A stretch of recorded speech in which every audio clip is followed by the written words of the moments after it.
na-realize ko na lahat tayo nasa trial and error phase. Hindi natin alam kung tama pa yung ginagawa natin o kung meron ba tayo mapapala sa mga desisyong nagawa natin. Yung realization na lahat tayo meron pinagdaraanan, na lahat tayo first time dito sa mga bagay na to, doon natin marirealize na lahat tayo pantay-pantay. Kaya mahirap rin na i-compare yung sarili natin sa iba kasi mali mo yung chapter 1 mo, chapter 10 na palaya. Marami tayong hindi alam sa ibang tao at marami rin silang hindi alam tungkol sa atin. Kaya kung darating yung pagkakataon na makakompare natin yung sarili natin sa kanila, yun yung kailangan natin iwasan.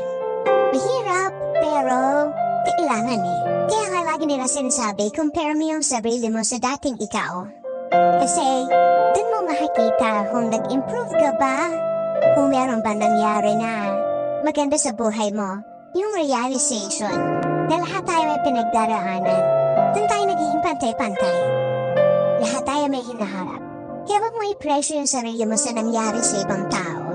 Kasi may sarili kang labang pinagdaraanan, may sarili kang path na tinatahak, at meron kang patutunguhan na ikaw lang talaga yung kailangan magdesisyon para puntahan yon, para makamit yon.